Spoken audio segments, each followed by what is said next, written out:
Allez, bonjour à toutes et à tous, ravi de vous retrouver. Les cryptos, pas de nouveautés, donc on va très rapidement les passer.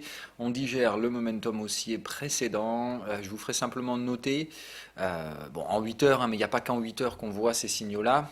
Je vous rappelle que ces trucs-là traduisent le fait qu'après des cassures déjà de cycle, on continue de casser. C'est-à-dire là, il y a vraiment des volontés tendancielles qui émergent. Ces signaux sont précurseurs, hein, attention encore une fois, c'est une stratégie anticipative à haut risque. Je ne suis pas là à suivre les tendances déjà en cours, bien savoir quelles sont les probabilités que de nouvelles tendances émergent pour la gestion du risque.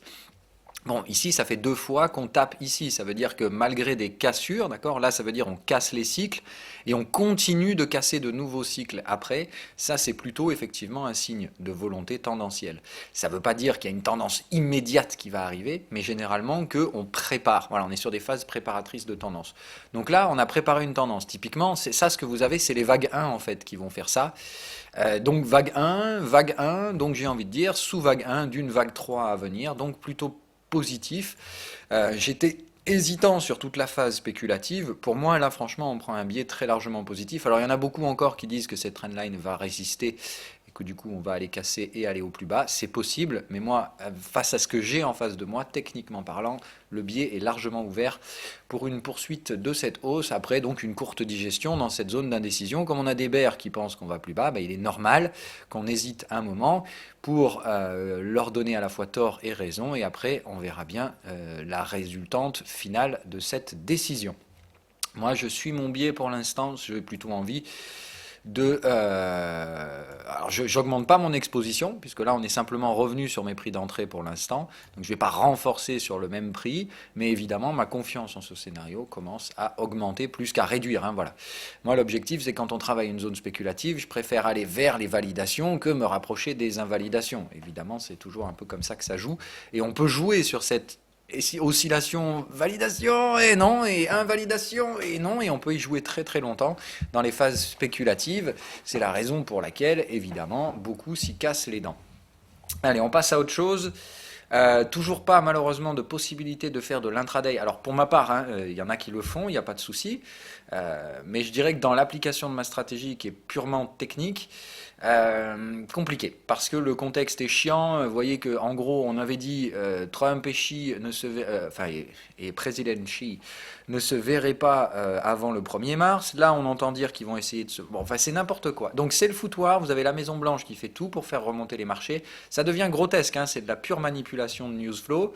Un jour ça va vraiment se retourner contre eux. Hein, ça c'est clair et net. Mais bon pour l'instant la musique entre guillemets s'entretient, c'est-à-dire que bah, le news flow positif arrive, les actions essayent de survivre sur ces niveaux de résistance et on verra bien dans plusieurs jours et semaines ce qu'il en sera. Je vous l'ai dit, ça sent la merde dans cette zone-là, ça sent le market making à plein nez. En gros, plus il y a de vendeurs, plus on va monter, plus il y a de mecs qui achètent, plus on baissera. Donc c'est vraiment plus vous essayez de naviguer au sein de ce truc, plus vous vous ferez baiser. Donc le mieux pour ma part, c'est de ne pas naviguer du tout. Ou alors de le faire basé sur des stratégies de volatilité. Donc je vais vous le donner, comme ça, à ceux qui veulent le faire, il n'y a pas de souci. Mais là, par exemple, pour ma part, la chose à faire, c'est pas de se dire ah on a une trendline, nanana, technique, zoo, allez on y va, on trade. Parce que si vous faites ça, vous allez probablement vous faire péter la tronche. Je vais y aller direct, hein, c'est même probablement ce qui va se produire. Parce que, tout simplement, on voit bien que ce qui impacte les marchés en ce moment, ce qui les fait bouger, c'est le news flow. Donc en fait, la technicité, le marché s'en bat les couilles. Ça, c'est typique d'un marché market maker. C'est-à-dire qu'au contraire, toutes les zones techniques sont bien marquées, et puis détruites, tout simplement parce qu'elles traduisent un intérêt spéculatif, et que le market maker adore démonter les spéculateurs qui gèrent mal leurs risques. Donc la seule posture à adopter reste celle que je vous avais dit. Pour moi, sur des optiques swing, il faut franchement garder ses stops très lointains et être capable d'absorber beaucoup de décalage de marché dans la zone de prix actuelle. Ce qui trade à court terme, soyez conscient que vous risquez de vous prendre des mèches d'un coup pour une raison X, pour une raison Y. Une bad news, boum, on retourne au support, c'est là, hein, ça fait 1% de baisse en quelques semaines, en quelques minutes, et c'est tout à fait possible. C'est-à-dire que tout ce qui se passe dans cette zone, c'est la zone de non-droit. On est déjà en train de fabriquer le range, on a très bien compris qu'il y avait pour l'instant un POC ici, c'est-à-dire une zone avec du volume. Pour l'instant, l'objectif, c'est de dire, on passe du temps autour de ça, d'accord. Au début, ça attire les prix, à la fin, ça rejette un range quand c'est mature. Donc là, on se dit, on a on est en train d'osciller autour des 61% de retracement daily. Comme d'hab, c'est pas non plus anodin. C'est pas pour rien qu'on passe du temps ici. Donc on passe du temps à hésiter parce que si on échoue proche des 61% de retracement baissier, eh ben, bam, on retourne un gros coup et on pète le plus bas. Si ça passe et qu'on arrive à casser les résistances supérieures, bah, on pourra se projeter éventuellement vers une invalidation des signaux baissiers de la fin d'année 2018. Chose que je pense absolument pas. Je pense que le marché fait tout pour vous ruiner le cerveau, c'est-à-dire on passe du temps ici, on vous fait douter, hein, parce qu'une chose est sûre, moi je suis persuadé d'une chose, les gens qui auront raison après ce truc-là, c'est-à-dire les gens qui vont faire des gains après cette phase de range, ou dans cette phase de range, auront tous le même profil, patient, professionnel, méthodique et résilient. C'est-à-dire que là, le mec qui change de scénario, il est sûr de perdre. Voilà, ou quasiment sûr de perdre. En tout cas, il diminue considérablement ses probabilités statistiques de réussir, c'est-à-dire de prendre un gain plus que de prendre des pertes. Après, c'est l'avenir qui décidera de qu'est-ce qu'on fait, comment on fait dans ce range. Moi, honnêtement, voilà, je vais supprimer toutes ces lignes. Je m'en bats les couilles. Maintenant, tout ce que je sais, c'est qu'on traite des zones techniques très puissantes, qu'on va probablement essayer de casser un peu tout le merdier pour hésiter un maximum et venir chercher les zones où il y a de la technicité. C'est-à-dire, on va venir chercher les zones techniques pour venir faire trader les cons. Et évidemment, on va essayer à chaque fois de déborder en fonction de la demande sur la zone escomptée. C'est-à-dire que si on arrive là, il y a plein de vendeurs, boum, on démonte, comme ça on les fait douter, il y en a qui achètent, et puis on repart dans l'autre sens. Voilà. Un pur marché de market maker. En gros, celui qui ici a un véritable avantage statistique sur les autres, c'est celui qui sait où sont placés les stops de tous les traders sur la zone, donc le market maker, et certainement pas vous. Je vous apprends à trader avec un avantage statistique, donc quand vous avez compris le message que je vous transmets ici, qui consiste à dire, ici vous n'êtes carrément pas dans le haut du panier, mais plutôt dans le bas du panier et au milieu du plancton qui va essayer de se faire bouffer par les grosses baleines, donc franchement, barrez-vous de la zone, il n'y a rien à foutre ici en intraday. Alors si vous le faites, voilà, on arrive à la conclusion, trading de volatilité, c'est-à-dire qu'est-ce qu'on trade dans ce type de range? Les targets. Voilà. C'est-à-dire que là, honnêtement, alors pas une target au milieu du range, mais une target au bord du range, clairement oui. Alors le 2 heures me semble pas le time frame le plus adapté, je dirais 1 heure ou 4 heures ici. On va essayer de voir s'il y a des choses qui se dessinent. Bon, voilà, vous voyez, des targets de break, ça fonctionne très bien. La prochaine, c'est là, c'est-à-dire, hop, on va chasser juste un peu au-dessus du sommet, et là, boum, si vous avez un signal vendeur, pourquoi pas, hein? Ça me paraît en tout cas pas complètement stupide d'envisager ce type de scénario-là. Là, on est en train de bloquer, c'est-à-dire stop et stop de suite. Hein. Ça achète ici, stop, ça vend là, stop.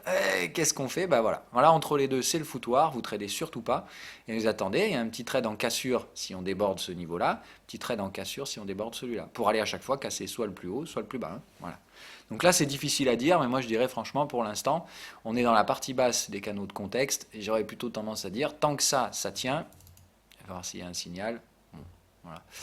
C'est dans ce cas-là du contexte 15 minutes. Hein. Voilà, allez voir en 15 minutes du coup.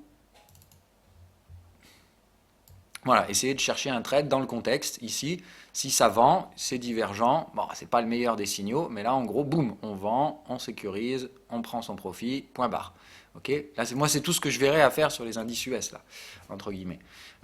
Avec, évidemment, une gestion du risque. C'est un signal gris, il faut qu'on soit sur une zone qui veut dire quelque chose. Franchement, est-ce que cette zone, elle veut dire quelque chose? Bon, pas grand-chose. Alors, c'est cette résistance-là, certes. Bon, moi honnêtement, je ne prendrais pas ce signal-là. C'est pas assez agressif pour moi. La divergence, ce ne sera pas suffisant. C'est typiquement le genre de truc d'ailleurs que le market maker va essayer de vous baiser dans les prochaines heures. Donc moi, je ne prendrais pas ce trade. J'attendrai un meilleur signal pour jouer une vente, d'accord, et c'est tout. Mais vous voyez que c'est bien ça hein, qui gêne. Là, je dirais, voilà, le dernier signal propre, c'est celui-là, le signal d'achat, survente. Voilà, la survente dans un range, ça c'est parfait, ça c'est bon. Survente dans un contexte au bord d'un range, ça c'est super. Voilà, ça c'était effectivement un trade à payer. Maintenant, là pour une vente, la divergence me semble insuffisante. J'attendrai un excès et justement un surachat dans le contexte. Ça me semblerait beaucoup plus intéressant pour des ventes en 15 minutes. Mais voilà, stratégie basée sur la volatilité. Attendez ici que le marché casse les cycles, il va vous mettre une petite target par là, boum, vous vendez la target, et ça me semble tout à fait approprié. Mais là, voilà, vendre la simple divergence, c'est typiquement ce qu'on disait avant, signal technique d'hésitation, c'est pas un signal à acheter, vendre les yeux fermés, c'est un signal qui nécessite une contextualisation du prix. Là, franchement, le prix veut rien dire, et moi, je passerai mon tour sur ce truc-là. Voilà.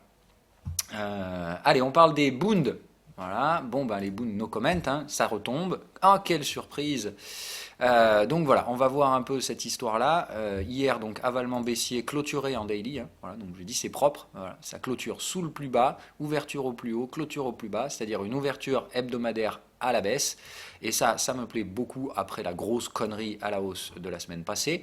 Donc je m'attends très sincèrement à ce qu'on continue d'enfiler toute la semaine. Voilà. Hein, l'objectif c'est de faire un avalement baissier hebdo. On n'est qu'à mardi et il reste toute la semaine pour enfiler les acheteurs tout en ligne droite. Vu la stupidité des hausses, ne vous attendez pas à ce que les baisses soient consolidées. Hein. Ici, boum, première target de baisse. Je pense qu'on peut y aller sans trop de problèmes. Et ici, on aura déjà l'avalement hebdo. 165,52, je vais aller vérifier ça, mais il me semble que non, 165,52, on n'est pas encore sur l'avalement baissier hebdo. Il faudra continuer de pousser sur ce truc-là. Moi, je pense sincèrement qu'ici, on doit enfiler, hein, c'est-à-dire un truc comme ça. C'est vraiment bam, et on doit clôturer la semaine sous le plus bas. C'est-à-dire là, vraiment, hop, on vient clôturer ici, on met tout le monde d'accord, et derrière, on enfile jusqu'à l'expiration et on baisse en ligne droite. Je ne sais pas jusqu'où on peut aller. Qu'est-ce qui pourrait déclencher ça? Franchement, j'en sais rien, mais je vais vous donner un truc. Hein. Si ce truc-là se produit, et j'ai commencé à avoir pas mal d'articles circulés sur cette thématique. Alors pas mal, ça reste très peu, hein, mais voilà, si je ne m'attendais pas à voir des analystes parler de ça, des excédents budgétaires allemands face à des Bunds très faibles, autrement dit, est-ce que l'Allemagne ne va pas nous lancer un plan de relance économique, hein, c'est-à-dire de dépenses, un truc que l'Allemagne n'a pas fait depuis très longtemps, et sincèrement ça ferait pas de mal à l'Europe d'avoir enfin une Allemagne qui arrête de serrer la ceinture en permanence. Bref, donc si ça se produit, oh bordel de putacu, je vous raconte pas le merdier sur les Bunds. C'est-à-dire que si l'Allemagne dit oh putain, on sort du pognon parce qu'on est au bord d'une récession et que si on relance pas l'économie, on va finir réellement en récession. D'accord, là on a des signaux récessifs de ralentissement de l'économie. On n'est pas encore dans la phase de panique où c'est licenciement, chômage et ainsi de suite. Parce que c'est ça la boucle après. C'est-à-dire que là, si on n'enraye pas ça, la suite c'est ça, c'est que les entreprises ayant des carnets de commandes vides génèrent moins de profit, mais toujours les mêmes salaires à payer, ça continue ça en creuse encore plus les pertes. Donc au bout d'un moment, les entreprises licencient. Pour le moment, elles en sont au stade où elles disent bon, on est un peu asphyxié, faut faire quelque chose. Donc soit l'Allemagne continue ses conneries. Et très sincèrement, il se tape une récession au prochain trimestre, c'est sûr et certain. Enfin, en tout cas, on commencera à arriver sur les sales choses, c'est-à-dire les mécanismes pernicieux qui font qu'on ne peut plus enrayer la crise. Il est encore temps d'enrayer, hein, qu'on soit bien d'accord. J'ai pas dit par contre que ça allait nécessairement faire remonter le prix des actions. J'ai juste dit que ça allait par contre éviter la récession imminente qui pèse sur l'Allemagne. En tout cas, éviter, ce sera au moins essayer de faire quelque chose. Voilà. Si l'Allemagne fait ça, je ne vous raconte pas le prix des Bunds dans quelques semaines. Hein. Si l'Allemagne commence à sortir et dépenser du blé, on est là. Hein. Voilà. Les Bunds s'effondrent complètement. Parce que là, pour une économie allemande qui s'endette, c'est-à-dire qui prend ses excédents budgétaires pour dépenser de l'argent, et évidemment on va faire un petit emprunt obligataire, ah bah là le marché va dire ah putain ok d'accord, changement de politique en Allemagne, eh bah changement des taux, hein, et puis bah là on est reparti sur un équivalent proche de la France, et comme le réajustement sera brutal, il y aura forcément des excès, c'est-à-dire on va se recaler à mon avis vers les 1,20%, comme je vous l'ai dit, et ça peut tomber en ligne droite avec un fondamental qui suit, c'est-à-dire que ça tombe et ça efface toute la zone de pricing complètement débile qu'on a faite avant, à savoir toute cette zone de pricing proche des taux zéro qui n'ont absolument aucun sens. On reporte ça à la baisse, merci, au revoir. Et là, on retrouve une Allemagne un peu plus dynamique et tout ça, tout ça. Il y a de la marge hein, pour consolider sur le DAX, hein, qu'on soit bien d'accord. Le DAX peut très bien remonter là et il reste vert. Hein. Donc soyez prudents quand même. Moi, je spécule que tant que l'Allemagne ne fait rien, on continue de baisser. Maintenant, si l'Allemagne décide de sortir du pognon, à court terme, ça tuera les baisses, hein, c'est-à-dire qu'on continuera les schémas de consolidation. Par contre, est-ce que ça va impacter les US? Que dalle, normalement rien du tout. Est-ce que ça va impacter l'euro-dollar? Ça, par contre, oui, oui, oui. Hein, donc on va voir un peu tout ça, mais effectivement, si on avait un truc comme ça, moi honnêtement, je vais même vous le dire très sincèrement, si ce truc-là déclenche, ça déclenche tous mes scénarios. Parce que là, euro-dollar, mais explose à la hausse, à tous les coups, hein, enfin en tout cas, ça fera un changement radical dans la politique monétaire allemande, enfin budgétaire et donc monétaire allemande, et comme c'est l'Allemagne qui dirige un peu la France, qui dirige un peu l'Europe, à Bruxelles, donc bah, honnêtement, ça risque de mettre un coup de mou dans les mecs qui pensent qu'il faut absolument acheter du dollar. Hein. Donc on va voir tout ça, mais voilà. Euro-dollar, on va en parler immédiatement. Hein. Donc hier, j'ai pas renforcé euro-dollar, mais j'ai renforcé DXY. Donc l'euro-dollar, j'attends toujours un signal. Je respecte la stratégie. La stratégie, elle disait, on arrive dans cette zone de prix, mon alerte s'est déclenchée. J'ai une target ici. D'ailleurs, je vais aller mettre mon alerte tout de suite. Alors, on va abaisser les breakouts. On va mettre ici une target spéculative. Je vous ai dit, j'attends un signal 4 heures clôturé. Ben voilà, je vais la voir là dans les prochaines heures. C'est-à-dire que là, dès que cette bougie clôture, normalement, elle clôture avec un signal acheteur. Maintenant, il reste 24 minutes pour ce faire. Sur le DXY, je maintiens pour l'instant la position vendeuse prise hier. Je vais vous l'expliquer très gentiment et très simplement. Hop, viens me voir mon coco. Hein, voilà, c'est d'une précision chirurgicale. À quoi correspond donc cette magique oblique qui réagit au point près? Eh bien, c'est celle-là, et évidemment, si on la tient, c'est plutôt moche, parce que je vous rappelle le contexte mensuel, qui est qu'à mon avis, on a bien consolidé, on est en contexte vendeur. Historiquement, à chaque fois qu'on est venu dire bonjour au contexte vendeur mensuel, on s'est pété la tronche derrière et on a cassé les plus bas. Je maintiens donc que le dollar est bear. Après, bon, il y en a qui pensent qu'il est boule. On verra qui a raison, on gère juste ses risques et on attend simplement que tout se produise. Alors évidemment, si à la fin du mois, on clôture avec un avalement haussier comme ça, là, ce ne sera pas la même musique. Par contre, si ça, c'est juste un pullback de vague 2, c'est-à-dire on vient ici pour faire trader les cons à l'achat et qu'on les reverse, derrière, c'est à une grosse tendance, c'est-à-dire vague 3 et capitulation des acheteurs. Alors là, les acheteurs poussent au max, c'est leur zone, c'est là qu'ils sont chauds, c'est là qu'ils s'excitent. Si on les ratatine avec un peu plus de force vendeuse, derrière, ils capitulent. Autrement dit, je traduis le schéma, vague 1, 2, grosse 3 à venir, direction canal de tendance avec cassure de ce dernier, très probable. Dans la suite des choses, après, attention, une vague 2, il faut quand même la trader proprement, c'est-à-dire qu'il faut respecter les schémas qui vont là-dedans, et ces schémas sont, alors, hop, on va se remettre peut-être en daily, on verra mieux, non. Alors, on voit bien du coup la ligne de tendance, les niveaux de retracement. Je veux voir une impulsion sur la vague précédente, c'est bien ce qu'on voit là. 1, 2, 3, 4, 5, 5 vagues, 2 vagues correctrices, c'est propre. Pour moi, il y a tout qui est respecté d'un point de vue technique. Maintenant, attention, il peut y avoir sans problème un événement fondamental qui vient perturber ce merdier, mais je n'y crois pas une seule seconde. Donc, on laisse les boules s'exciter un bon coup, ça accélère, ils sont super chauds. Regardez-moi cette magnifique tendance algorithmique.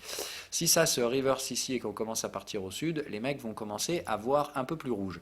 Pour l'instant, j'ai pas gagné la partie, très loin de là, je reste simplement patient là-dessus. Mais hier, il y avait le signal sur la zone technique. J'avais dit de toute façon que je vendais cette zone en limite. Je le fais, point à la ligne pour l'instant, et il y a un stop sur les sommets historiques, sur les sommets ici. Si on les déborde, clairement, je suis out et je cherche pas à voir plus loin que ça. Si ça passe, évidemment, je vais me gaver et j'hésiterai pas à renforcer comme un cochon sur les zones de sortie de ce range.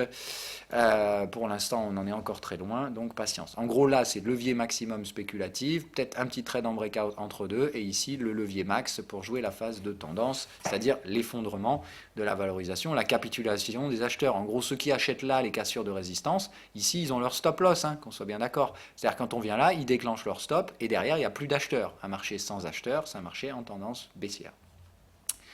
Donc c'est mon scénario, l'avenir nous dira si j'ai eu tort ou raison, on s'en bat un peu les couilles, ça c'est pour faire parler les imbéciles. Alors, stoppez pas encore sur GBP-USD, mais ça pourrait venir, le marché n'a pas spécialement envie de s'exciter, mais il est juste venu chasser des stops ici avec un take profit, c'est plutôt pas mal comme configuration technique, c'est pour ça que j'avais dit de garder les stops sous le FIBO, donc le marché vient chasser au niveau du FIBO, il n'a pas encore réussi à casser le bottom, alors il peut essayer d'aller essayer de péter des stops, moi je n'y crois pas une seconde, on a la zone de faible volume ici en protection, c'est-à-dire tant qu'on n'installe pas de clôture là-dessous, je ne déclenche pas de stop loss, mais pour l'instant je reste très confiant sur ce scénario. En gros, j'attends gentiment que ça réactive dans ce merdier. On est bien sur des targets de range qui ont été déclenchés à ces niveaux-là, c'est-à-dire ces niveaux de cassure, donc pour moi c'est un range ici qui s'installe, typique le pullback de vague 4, ça va payer par là, et une fois qu'on remontera, c'est là où les acheteurs vont se chauffer encore comme d'hab, pour aller juste casser le sommet, il ne faudra pas oublier de se faire la malle.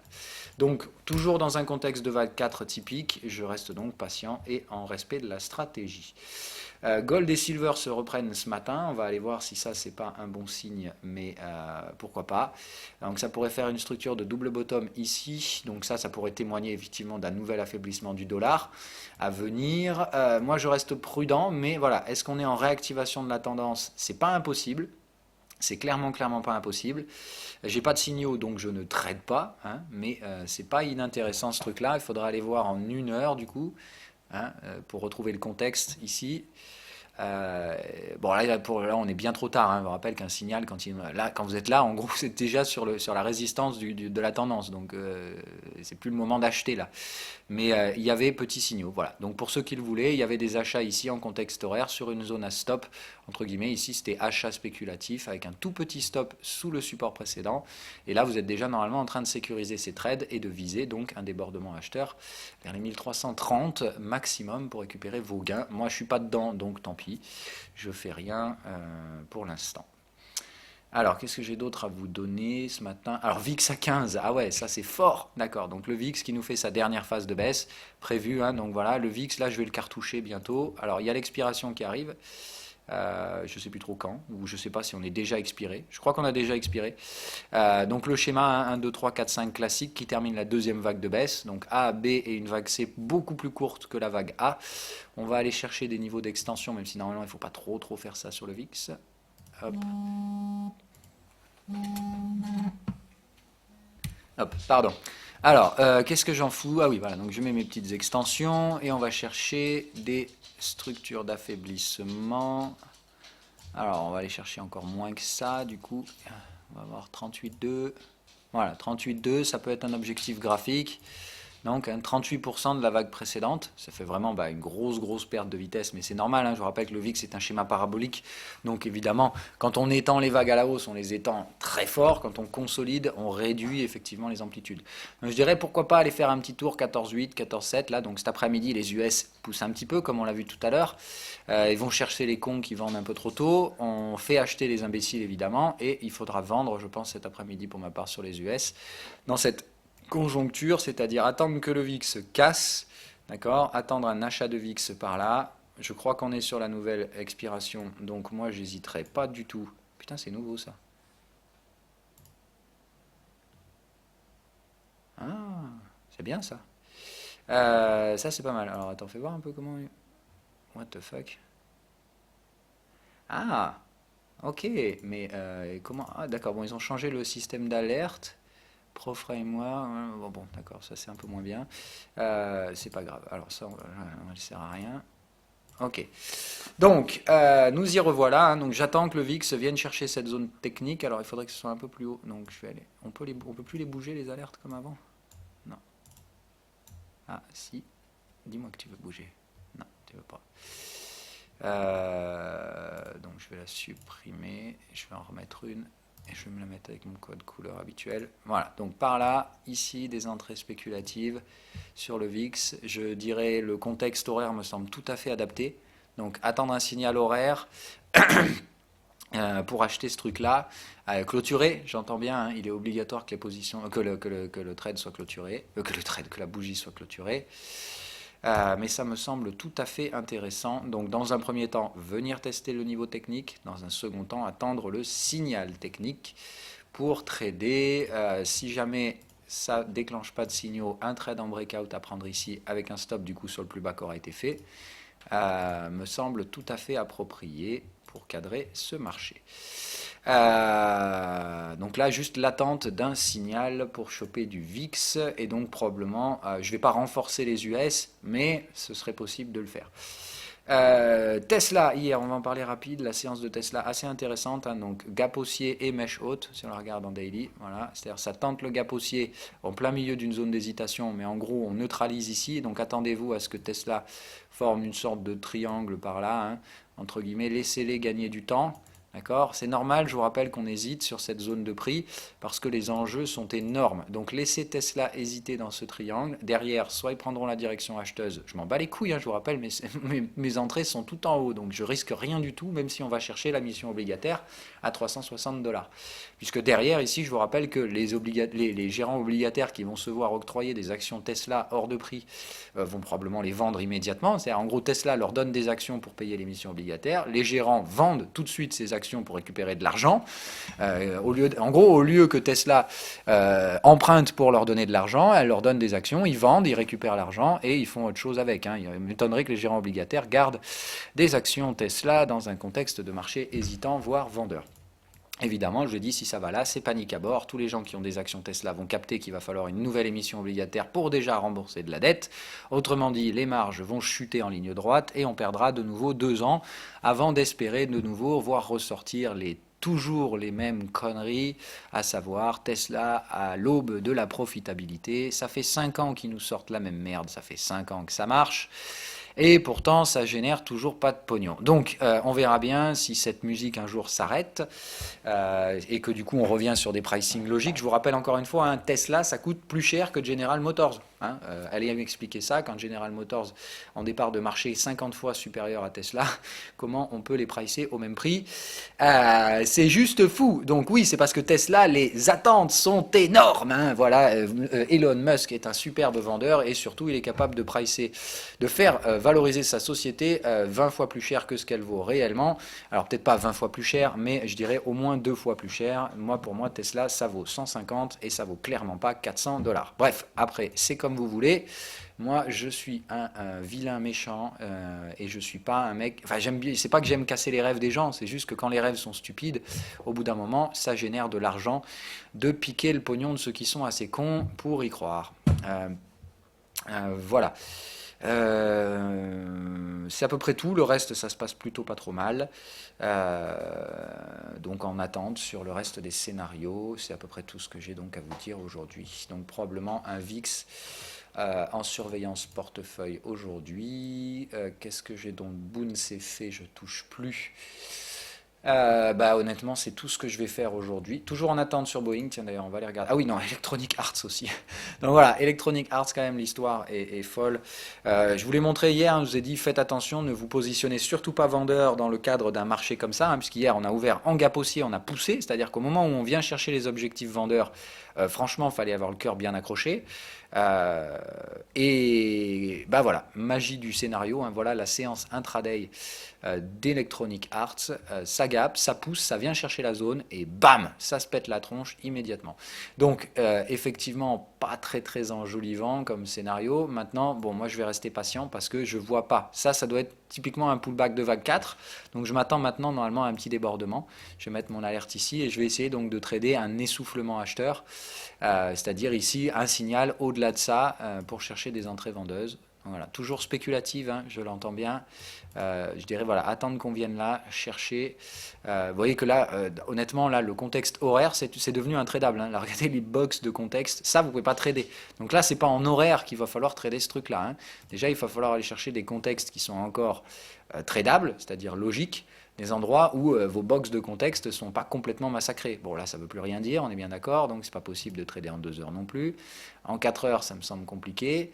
4 heures, ça me semble pas mal, en fait. Non, 4 heures, c'est ce qui me semble être le plus propre. Donc je dirais attendre et surveiller le contexte 4 heures. On voit bien la zone de faible volume là, et je pense que c'est là qu'on va aller mourir. Donc vers la zone ici, oh, on a un petit gap, je ne l'ai pas vu ça. Voilà. Donc là, essayez d'aller dire bonjour à la zone vendeuse du gap. Donc juste passer au-dessus du niveau d'hier, marginalement, essayez d'y coter 1 heure ou 2, et bim, un signal vendeur 4 heures, d'accord, pour ma part, sera confirmation pour une entrée sur ce trade. Par contre, je prendrai beaucoup moins de levier qu'escompté, vu l'action de prix complètement patator. Il va de soi qu'il y a quand même de fortes chances qu'on aille dire bonjour à la deuxième zone de vente. À terme, en gros, ici, on met un gros coup, on latéralise à mort, on en met un deuxième, et après, on chute. Mais je pense que dans cette zone de prix, la marge de progression reste relativement faible. Pour l'information, d'accord, voilà, il s'agit d'un gros buzz là qui se fait autour d'un nouveau jeu là, qui pourrait donc être le remplaçant de Fortnite. Et comme on sait évidemment que Fortnite a généré un cash de gros bâtards dans le milieu du jeu vidéo, et on se dit oh putain, si Electronic Arts doit avoir le prochain Fortnite, c'est qu'ils vont faire du pognon. Bref, vous avez compris l'euphorie du marché. Bon, la réalité c'est que le marché du jeu vidéo, quoi qu'il arrive, il a un petit peu tiré fort quand même, et il va falloir qu'il se renouvelle au sein du prochain cycle économique. Mais pour l'instant, les solutions sont étudiées, pas encore appliquées, et ça reste un domaine, en crise. Voilà, on est bien d'accord. Il y a vraiment une bulle sur le jeu vidéo ces dernières années, Nvidia et compagnie. Et évidemment, toute cette bulle est en train de se péter la tronche. Donc là, on est dans la phase espoir, c'est-à-dire que on est dans la phase toujours euphorique, c'est-à-dire que là, effectivement, la moindre bonne nouvelle, vous voyez, un nouveau jeu, super. faire du pognon, du pognon. Oui, mais attendez les gars, du pognon, on l'a peut-être un petit peu pricé ici. Voilà, c'est ça qu'il faut se dire, c'est que là, effectivement, on profile d'énormes augmentations de profitabilité dans le secteur du jeu vidéo. Certes, c'est vrai, et c'est franchement un secteur d'avenir. Enfin, il y aura franchement du pognon à l'avenir là-dessus. Maintenant, on a pricé tout ça. Hein, pour moi, ça c'est fait, c'est game over. Là, c'est typique d'un schéma de crack, donc on applique son schéma de crack, à savoir, dès que les mecs s'euphorisent un peu et qu'on est sur des 61-76, on cartouche sans hésiter. Donc évidemment ici c'est la zone agressive, donc je vous rappelle tout petit levier parce qu'il faut payer des stops assez loin. Si ça arrive là-dedans, il ne faut pas hésiter une seule seconde. Bitcoin 17 000, c'était la même chose, tout le monde était super chaud. Remplaçant de Fortnite ou pas remplaçant de Fortnite, on s'en bat les couilles, il faut vendre point à la ligne. On est dans des structures psychologiques, ne vous laissez surtout pas impacter par le news flow. Ici, il faut juste prendre des décisions plus rationnelles que tous les gugus qui suivront justement ce news flow débile. Boeing... Ça hésite toujours. Alors on va voir en daily, je vais voir la tranche de la séance d'hier. Ah ouais, ça c'est beau. Voilà, ça c'est beau. Donc hier, ça teste le gap, ça vient chercher les résistances, ça clôture en bas, donc c'est bien. Je pense que Boeing, on est parti pour la phase de range, comme je vous l'avais dit. Je m'attends à un petit excès aujourd'hui à Wall Street et Boeing, très sincèrement, je pense qu'ils vont en faire partie. Donc je ne sais pas à combien ça price la Boeing en after hour, mais attends, on est déjà en pré-market là. Qu'est-ce qu'ils branlent? Ils donnent déjà des pré-market à cette heure-là, eux. Non, non, on n'est pas encore en pré-market là, qu'est-ce qu'il nous raconte? Je vais aller voir en after hour combien ça cote.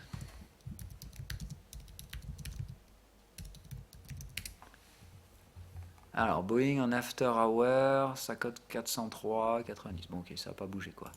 Donc 403,90. Ok, on est bien donc sur la même zone de prix pour l'instant sur Boeing. Donc pour l'instant, je dirais patience. On est bien dans un range. Je rappelle qu'un range, ça doit toujours faire deux vagues. Donc là, soit on a fait ABC, c'est fini, on fait ABC dans le sens baissier, soit. Moi, j'ai pas encore de polarisation de ce range. Pire, ici, en 15 minutes. Alors, par contre, on ne fait pas du 15 minutes sur des actions. Voilà. Voilà, je dirais en horaire, peut-être leur laisser la possibilité ici de terminer cette vague, c'est-à-dire de faire un pullback typique vague 4 et on remet un petit push derrière. D'accord? Entre guillemets, ici on vient casser le contexte et ce contexte ici donc va partir à la baisse et on revient le chercher une dernière fois. Moi c'est typiquement ça que je vais essayer de faire, donc c'est de choper un dernier excès Boeing. Je vais me mettre une alerte de prix immédiatement, dès qu'on déborde le sommet, je vais chercher des ventes. D'accord? Donc hop. Bon, cette target, elle est plus valide, hein. Je vous rappelle, une target, ça dure 50 bougies. Donc là, on va voir, mais... Ouais. Ah, ouais, bon, voilà. Je pense qu'on l'aura pas. Mais je vais essayer de rester donc dans l'optique de ce type de marché-là. Donc patience pour l'instant. Je m'attends toujours à un petit excès, mais je pense qu'on devrait baisser d'abord aujourd'hui. Venir casser le contexte. Bon, moi, je fais rien dans ces contextes-là. Je vais attendre une expression haussière suivante, éventuellement, ou des trades en breakout plus bas. Hein. Là, on a vraiment le fort support. Si ça cède, c'est là où il faudra s'inquiéter. Pas pour prendre des ventes en breakout. Hein. Je vous rappelle, si on vient là, c'est pour faire une vague 1. Dans ce cas-là, ici, vous laissez les vendeurs faire les cons. Hein. C'est pas là qu'il faut vendre. Attendre le pullback. Et dans ce cas-là, je cartoucherai en vague 2. Là, pour l'instant, j'essaie de voir si je prends un trade spéculatif, un trade de vague 1, ou si j'attends simplement que le marché valide les retournements et je prendrai les pullbacks. Hein. Je ne sais toujours pas comment je vais gérer ce truc-là. Pour l'instant, j'attends. Les informations ne sont pas consensuelles. J'ai pas de consensus au sein des informations techniques. Donc, patience et j'attends de nouvelles infos. Voilà. Si jamais, là, ici, ça génère des breakouts et que ça commence à me mettre des petits losanges, là, ça, ce sera bon. Voilà. Je vous dis, le losange, ça vous dira, OK, le marché s'oriente à la baisse. Je commence à shorter toutes les résistances en pullback. Voilà. Ça, c'est typiquement ce que je ferai si jamais le marché décide de se renverser de façon pernicieuse. S'il range dans la zone, comme je pense qu'il va le faire pendant plusieurs jours, là, effectivement, je n'hésiterai pas à me positionner, mais de façon plus agressive, c'est-à-dire je veux des prix plus attractifs. Voilà, c'est tout pour aujourd'hui. Je vous souhaite une bonne journée et donc restez prudents, hein, des marchés assez hésitants, il me semble.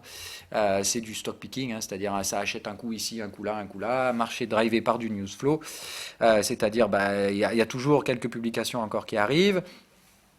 Auquel on ajoute évidemment, comme je vous dis, le news flow permanent de l'administration Trump qui fait tout pour que les marchés rebondissent parce qu'ils ont bien compris que leur crédibilité ne tenait plus qu'à ça, hein, ils sont complètement pas crédibles. dans la gestion du gouvernement. Et si Wall Street se pète la gueule, entre guillemets, ils sont sûrs de ne pas être réélus. Hein, donc ils font comme tout bon politicien fait, c'est-à-dire qu'ils ne pensent pas à son peuple, ils pensent simplement à sa pomme et à comment il va faire pour se faire réélire et conserver son précieux pouvoir. Donc c'est vraiment ça hein, qui se passe dans la tronche de l'administration Trump. Ils savent très bien que si Wall Street tombe, ils sont morts et ils ne seront jamais réélus. Donc ils font tout pour garder ce seul avantage qui leur reste, puisque c'est ce qui leur donne de la crédibilité, puisqu'ils s'imaginent, et c'est pas faux, hein, c'est-à-dire que la plèbe américaine se dit ah, ils font un peu n'importe quoi, mais bon, pour l'instant, l'économie va bien, le marché va bien, donc tout va bien. Hein, voilà. Alors pour eux, ça va pas bien, hein, qu'on soit bien d'accord, c'est toujours une façade, mais ils se disent bon, bah, ils font du bon travail. Hein, voilà. Bon, on est en fin de cycle, c'est normal que tout s'euphorise pour un rien. Par contre, si vous imaginez que c'est l'administration Trump qui crée ces extensions haussières sur les indices, j'ai plutôt envie de vous dire oui, c'est leur taxe pleine, mais malheureusement, ils vont le payer avec d'énormes déficits budgétaires et des chutes vertigineuses sur le dollar quand ça va merder. En tout cas, moi, c'est ce que je pense.